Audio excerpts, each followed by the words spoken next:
Good afternoon. It is May. No. You got a juice box in there. It's May the 16th, 2020. And Jeremy's had my phone all day working on it, but it's fixed now, so now I can record. But, anyways, we got some McDonald's for dinner. All right, so this is the other thing I did today. I finished this outfit. This is a princess dress. If you will give me a guess, and then maybe I'll put a picture in. But anyways, the top and skirt are separate, and the top is actually going to go with somebody else. The apron also goes with a different outfit I plan to make. I'm not sure about the skirt. Possibly the skirt can be used for somebody else. And then there's also a little matching bow. So anyways, I'm going to give you just another minute to guess. This is the non-fancy dress of one of the most famous princesses ever. So, all right, I'm putting in the picture now. Morning. It is Sunday morning, May 17th, 2020, and praise the Lord, West Jacksonville Baptist Church in Florida is meeting again. I've practically got tears in my eyes most of this so far, just because it's so wonderful to see. I'm so glad that they're able to meet again together. Half the choir is in the balcony, singing from the balcony, and they pan to the crowd for a minute, and it seemed like there was a good bit of people there. Not completely full. They've changed the seating to accommodate for social distancing.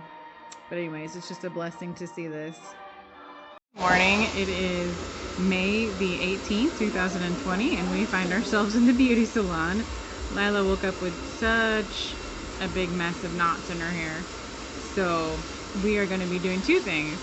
She's going to get a softening treatment, and then she's going to get a haircut. Hopefully we got to get these knots under control. We've tried conditioner, we've tried braiding overnight. Even that comes out by the morning. So we're figuring it out. We're gonna see if we can get this hair back under control. I knew it would happen eventually. All right, so here is our new look. Give me a spin. Let me see the other side. Keep turning. Just a minute, buddy. So very sweet. We're gonna try to put some leave-in conditioner in the future. Good morning. It is May the 19th, 2020. This is our next day hair. I think it looks really sweet. And did you have any knots this morning? No. No knots. High This five. is how I woke up this morning.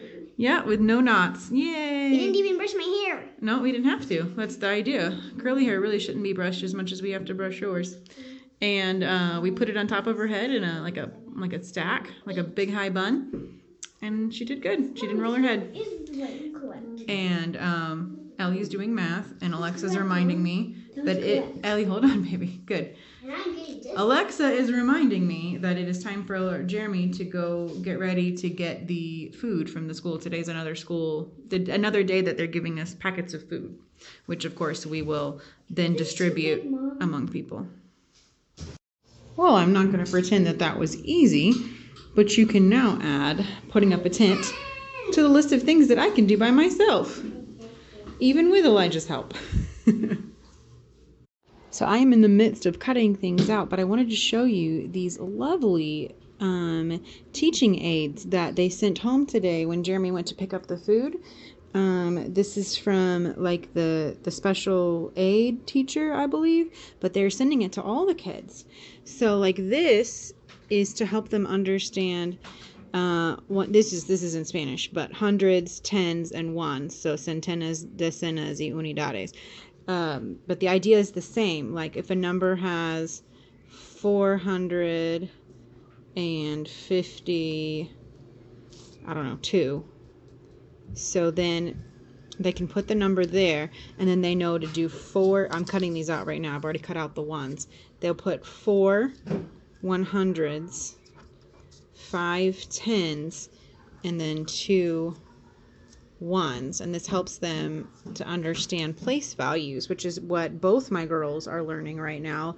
Lila's learning it in, I want to say she's learning it in both public school and in our private school homeschool, and Ellie is also starting to learn it a little bit in homeschool as well. And there was like a sheet that explained all this, and here's like a picture showing, you know, how this thing works. This is just really fantastic. And then this is adorable. This is a little alligator, and he's double-sided, so he's going to eat the bigger number. And I think that's what this part is. I don't quite understand, but I think that's what this guy and this activity is for. And then they also sent some other stuff. I'm going to put this away, and I'll show you the other stuff when I start cutting that up. Okay, so another activity they sent is this for teaching them how to add 2 and 3 digit numbers and teaching them how to carry the 1 and then add it.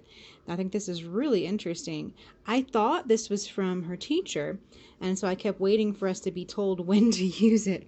And it wasn't until today that I realized it was actually from a separate teacher, and it was just supposed to be a teaching aid. So I'm going to go ahead and get that ready as well, so we can just use it whenever we like as an activity to help us. I think you can use bottle caps and put numbers on them, but I don't have that many bottle caps, so I'm just going to cut out some little circles of foam, and you can just use them and slide them and put the numbers on them, of course. That's my idea anyways. Okay, so I may not have made enough numbers. I made 3 of every number. But anyways, the idea is this. So 128 plus 354. So 8 plus 4 is 12. But then obviously we can't keep the 1 down here, so we carry the 1. So 1 plus 2 plus 5 is 8. So that goes there. So we don't have anything to carry. And then 1 plus 3 is 4. So now we have our answer, 482. That made it really simple. I was able to do that math without even thinking while recording. That's pretty good. So hopefully this will be a nice help for the girls, and maybe even Elijah someday if I hold on to it. All right, so here's the next activity I have prepped. This is for building 3-digit numbers. So let's go with 867. So we can build the number. Hold on, this is hard to do with one hand, especially my left. We can build the number 867. Pretty cool. All right, so now I'm working on the activities that they sent for Ellie. So they sent paint, so she can finger paint these 2 little cards with these letters. They've been working on M for a while, and I think we're going to be working on P next. Then they sent this like moldable foam. I think it's very similar to Play-Doh, but softer. So you can actually form the letters and possibly numbers, I think, at some point. And also clay. I'm not sure what the clay is for. I've got directions over here for everything, so I'm still kind of figuring it out. So that was for making letters. And then I just finished out cutting one for each number, these little puzzles that we can mix them up and do like a matching with the number and then what it looks like with your hand and then a number of objects for each of the different numbers. I feel like this is a little below where Ellie should be, but it's all right. She'll enjoy it, and I think Elijah can use it when he's older. And yeah, pretty cool. So that's the first of I've still got several more activities over here, but this is the first 2. All right, so here is another Ellie activity that I just spent probably the better part of the last hour putting together. These are little like number houses, and they go on with Velcro, and they actually gave me the Velcro. I ran out somewhere over here, and so switched to the white Velcro that I already had somewhere around here. Oh, maybe all this house. I don't know. Doesn't matter. Anyways, but yeah, so these are pretty cool. So you can just take everything off, mix them up, and then put them in the right house. All right, last activity for now. These are the words that Ellie is learning to read in Spanish, and so they sent bingo cards, and here are all the words, so we can pull them out, and everybody's got to read them, and then I use the little extras from all the other stuff to make markers. So I still have a couple more activities over here. Can't believe I have so much more. I've spent most of the afternoon cutting this stuff up and also doing other stuff in between too. But anyways, so there's that activity. 91. A los que están sin ley, como si yo estuviera sin ley. Dice, no estando yo sin ley de Dios, sino bajo la ley de Cristo. As I close out the vlog, I was able to get the last activity cut during the Bible study at the end there while we were just chatting.